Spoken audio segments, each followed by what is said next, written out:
사도신경으로 신앙 고백 드리겠습니다. 나는 전능하신 아버지 하나님 천지의 창조주를 믿습니다. 나는 그의 유일하신 아들 우리 주 예수 그리스도를 믿습니다. 그는 성령으로 잉태되어 동정녀 마리아에게서 나시고 본디오 빌라도에게 고난을 받아 십자가에 못 박혀 죽으시고 장사된 지 사흘 만에 죽은 자 가운데서 다시 살아나셨으며 하늘에 오르시어 전능하신 아버지 하나님 우편에 앉아 계시다가 거기로부터 살아있는 자와 죽은 자를 심판하러 오십니다. 나는 성령을 믿으며 거룩한 공교회와 성도의 교제와 죄를 용서받는 것과 몸의 부활과 영생을 믿습니다. 아멘. 308장 찬송하겠습니다.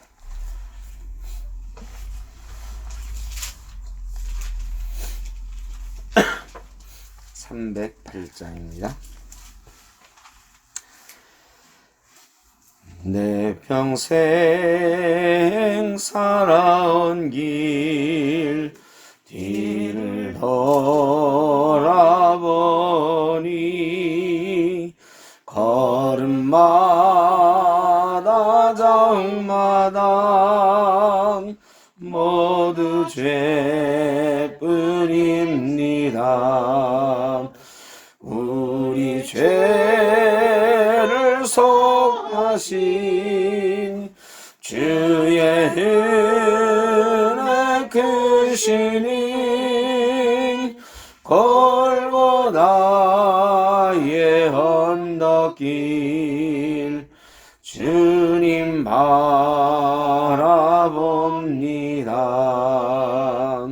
나같이 못난 인간 주님께서 살리려 하늘나라 영광보좌 모두 버리시었네. 낮고 낮은 세상엔 사람 형상 입으신 하나님의 큰 사랑 어디에다 견주리. 예수님 나의 주님 사랑의 주 하나님 이제 나는 예수님만 높이면서 살겠네. 나의 남은 인생을 주와 동행하면서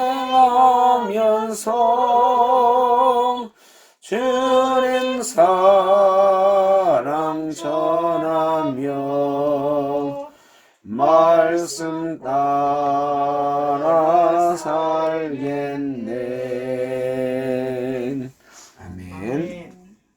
오늘 우리에게 주시는 하나님의 말씀 창세기 45장 5절입니다.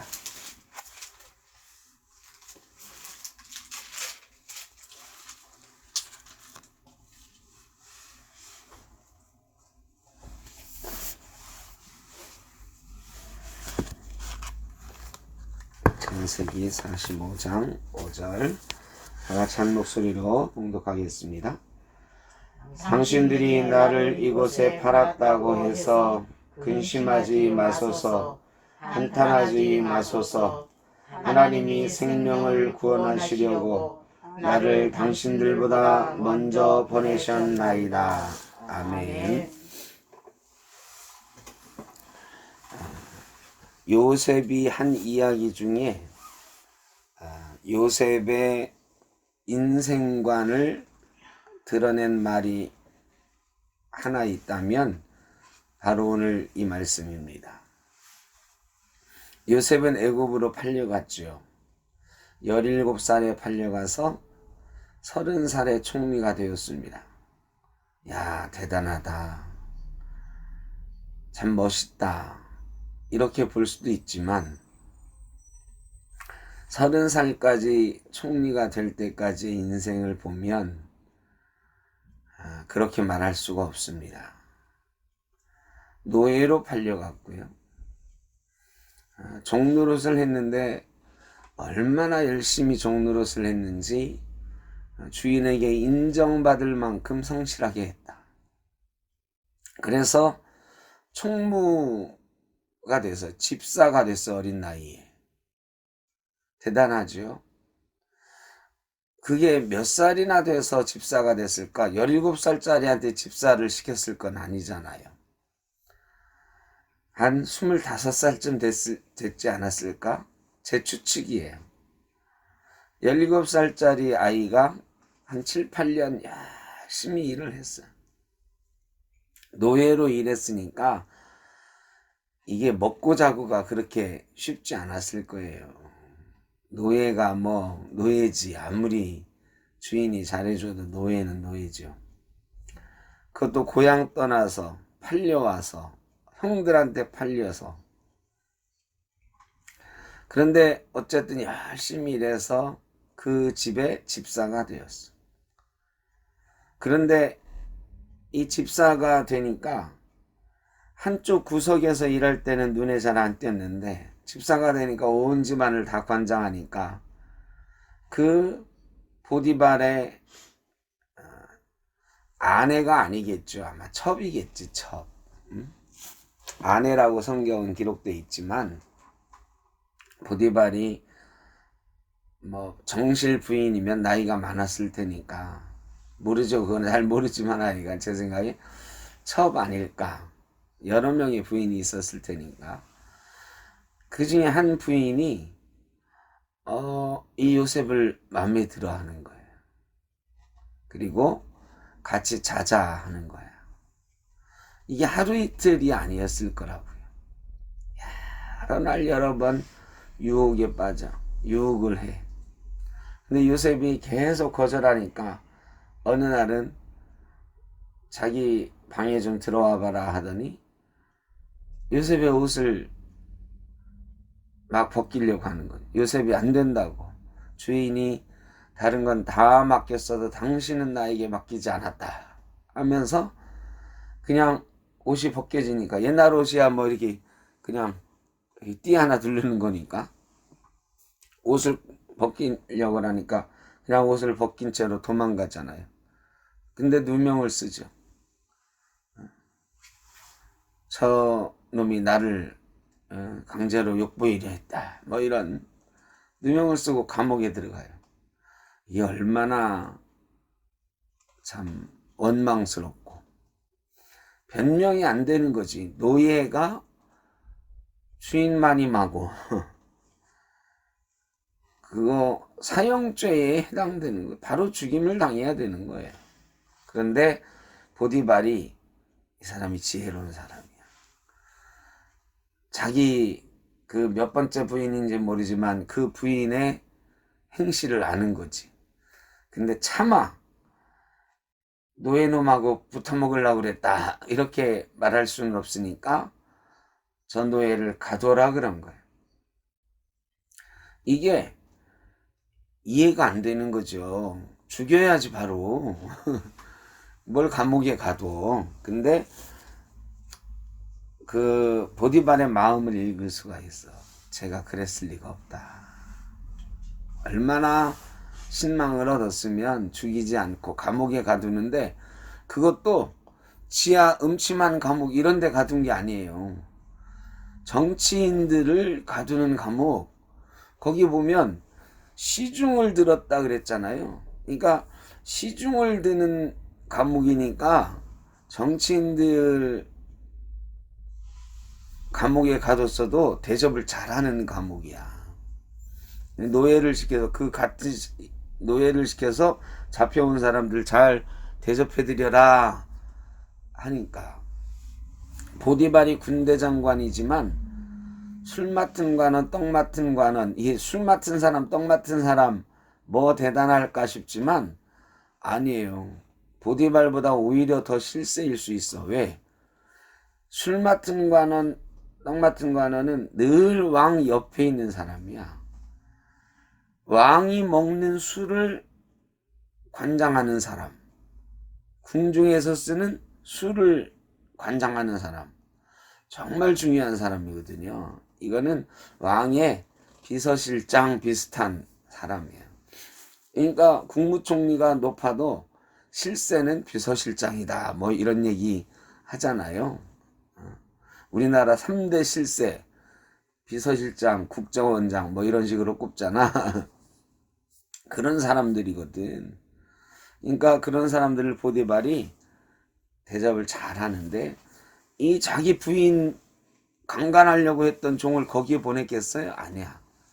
보디발이 그래 너 거기 가서 조금 고생 좀 해라 하고 보낸 거죠. 근데 이게 전화위복이 된 거죠. 거기서도 성심을 다해서 그 일을 했어. 그리고 그 사람들하고 어제도 말씀드렸지만 많은 이야기를 나누는 사람이 됐어요. 그 사람들의 꿈을 풀어주기도 하고 애굽의 정치에 관한 이야기도 그 사람들하고 나누는 사람이 되었다. 그리고 나서 총리가 됐어요. 쉽지 않은 세월이죠. 억울하기도 하고 막. 이 속에 원망이 쌓이지 않았을까요? 보통 사람 같으면 원망이 쌓였을 거. 누구에 대한 원망이 제일 클까요? 자기 형들, 나 팔아먹은. 만날 수만 있으면 내가 이제 힘이 생겼어. 총리가 됐어. 만나기만 해봐라. 이 아무리 형들이라도 내가 가만두지 않겠다. 이런 마음이 들었을지도 몰라요. 근데 그 드디어 형들을 만났어요. 만났는데 여러 가지 이제 우여곡절이 있죠.